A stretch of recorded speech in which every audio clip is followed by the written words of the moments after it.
worked on this area in the last video, the shadow in here where we got some of the cools and warms interacting. I want to pull this shadow now up into the eyes and think about how this can get a little darker through here, and then it kind of softens out right through here and gets a little darker there. So let's come in with our Galkid light again. We have our mixture, we have our purple here. We're going to mix that in with our cadmium red light to get this sort of mid-tone shadow color. That looks pretty good. Gets a little bit darker through here as it shapes into the orbital cavity. Thinking about, I'm seeing some of his resting tension lines. He's a ranch hand, so he has these very subtle resting tension lines, or wrinkles, I guess you can call them. Call them resting tension lines, RTLs, as it pulls into his eyes. It's really, really cool. You can see where we have this little patch now of paint that hasn't been painted yet, just blocked in. And as I squint, it's pretty good. It's a little bit slightly moving more towards this. Now this color's lightened a little bit because I'm using, again, our unorthodox color to lighten in the shadows, which is our flake white, which is right up there, which is a lead-based white. Going up to this edge of the red, optical red that we have, halftone, and just kind of following that sense of form up into the hair and softening up over that edge of the hair, because we want these edges, in again, in the shadows, to be softer. I'm going to spread that out, and I'm just knitting with the form here with my brush. I'm using a Kolinsky sable, really beautiful point. It comes to a point because of the paint medium that I'm using right here. So I'm using a little bit of stand oil in with this mix, and what that does is it helps us to pretty much sculpt our brush into a fine point.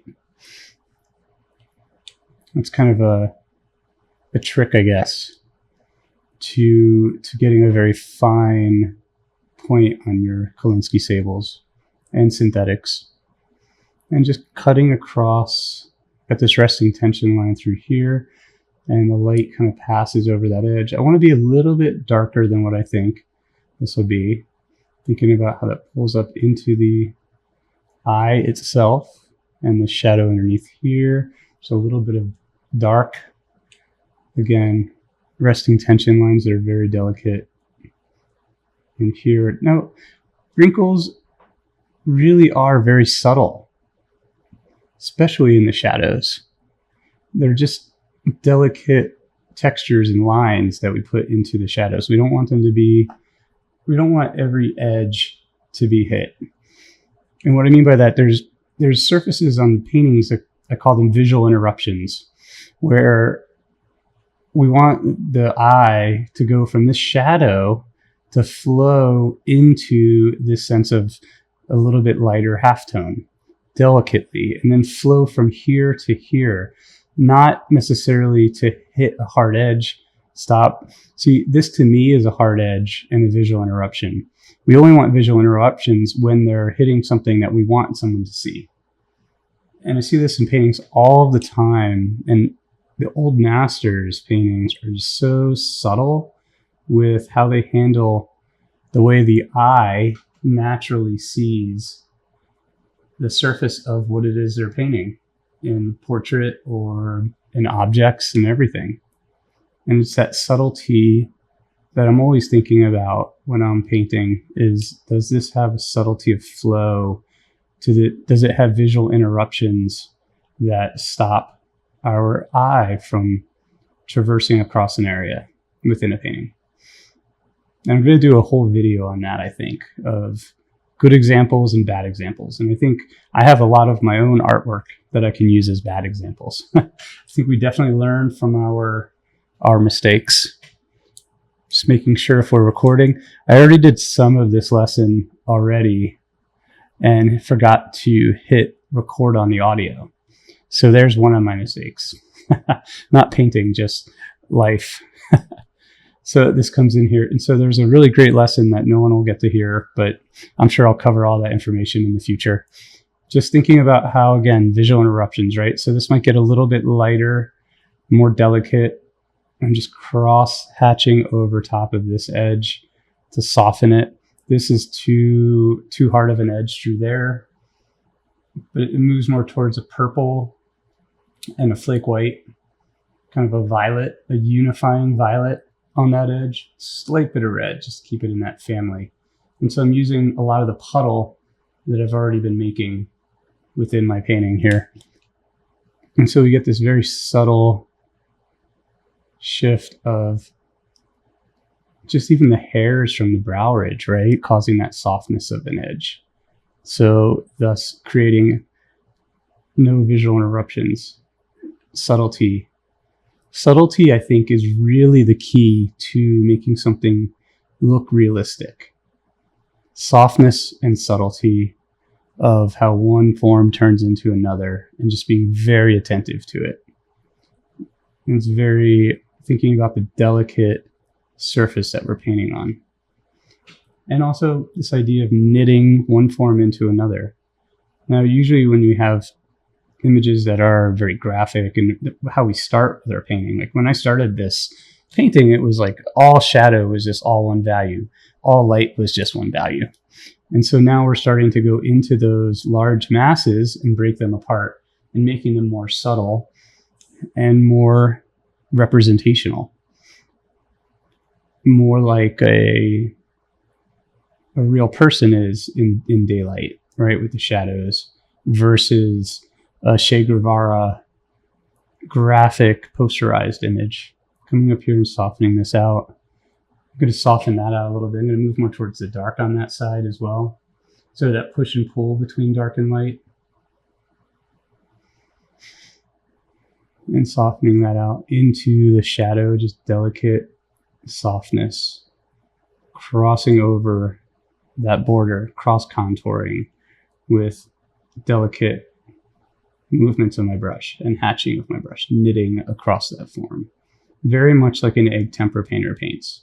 Very much like one of my idols, Pietro Annigoni paints. Look him up. Pietro Annigoni, pretty incredible.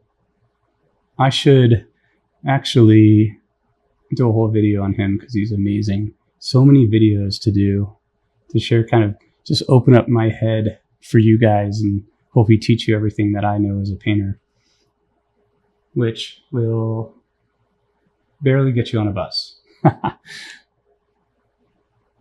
Just kind of open your eyes to how different concepts of how we paint can affect your own mixture as the artist that you are.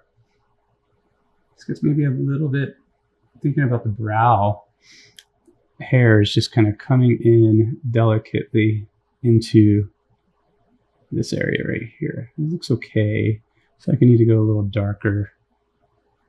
I want to, again, soften up this edge through breaking up that contour a little bit.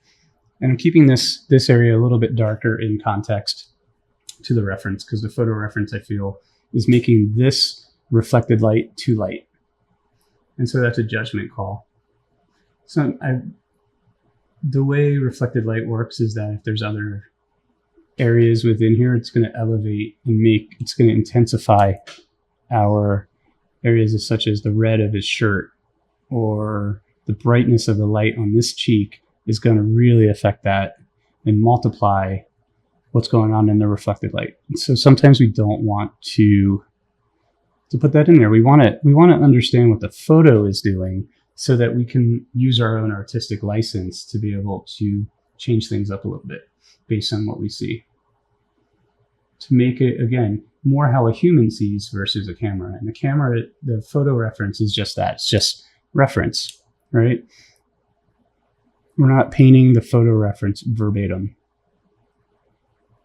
We're just using it in terms of a tool to help us to understand just a little bit more of what's going on here. But then this gets a little bit of an edge right through there. This is really beautiful.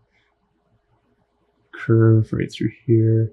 Very delicate delicate cutting into that brow ridge, how these hairs on the brow are following that edge of the brow ridge very delicately.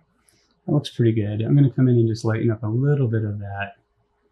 Again, with the flake white in the mix, and I think a little bit, yeah, the cadmium red light, just to delicately model what's going on in here. Get more of that subtlety, and then soften that out for that idea of the visual interruptions. And as it kind of comes around, we spread. I kind of like what's going on here. We kind of spread that out a little bit. I'm going to dry brush a little bit. So taking my brush and the paper towel and kind of cleaning it and using the paint that's on the painting itself to, again, soften out and knit across forms to delicately affect what's going on in the painting here. Very, very, very, very delicate. This edge through here to the tip of the nose, the form of the nose here. Using a little bit of medium just to kind of, and the stand oil on a dry brush, again, to help soften and smooth out some of these layers here. This right here, I'm going to come in with a little bit of the red umber, which is right here on my palette. A little bit of the flake white. And visual interruptions, talking about this idea, being really picky about this, is that this is a visual interruption. See how hard this edge is? And this is farther away from us than this part of his eye, even. So let's come in and simplify what's going on that side of his eye. And I'll show you guys how I do that. Just thinking about the movement of the hairs, how they come up against this light here. Filling that in right now. And now I'm going to come in and think about a little bit of the color of the hat, which is giving me some yellow ochre, maybe a little bit of orange right here, orange, cadmium orange, a little bit of the red umber, and just a little bit of this guy, which is a Naples yellow right here. Let's add some mix to that because it's getting a little bit sticky. That looks pretty good mixture-wise. And we're going to come in and then just kind of soften out that edge over top of the paint that we already put down there. So it's a wet into wet with that mixture. And it gets a little redder. I'm going to put a little bit of red in there. That cad red light is really powerful stuff. And so bring in some of that red across the form. And the top part, I'm squinting. We can cut this off just a little bit. Weave into that far brow. Just a little bit. And get a little bit of raw umber in there.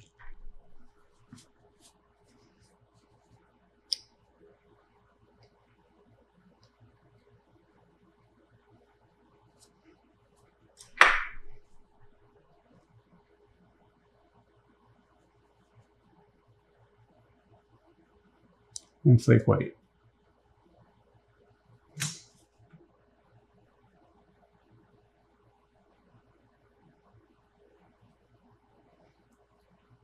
Softening that out. We lose this edge right here completely. And then this edge is also very soft. So again, knitting over that softness, that subtlety in those shadows. I'm going to clean my brush off again.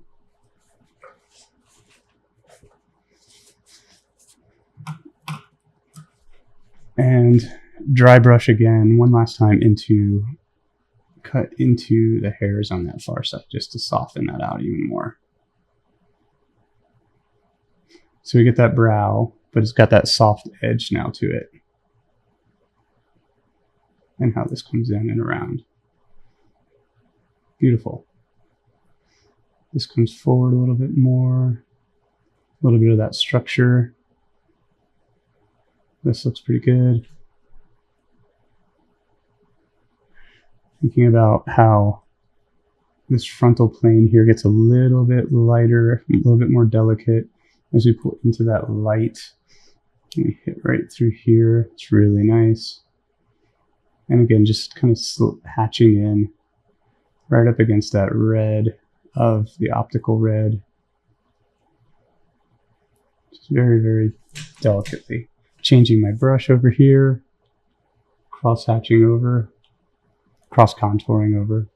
So cross-contouring really is just hatching over top of one border of a form to another border of the form to knit each form together.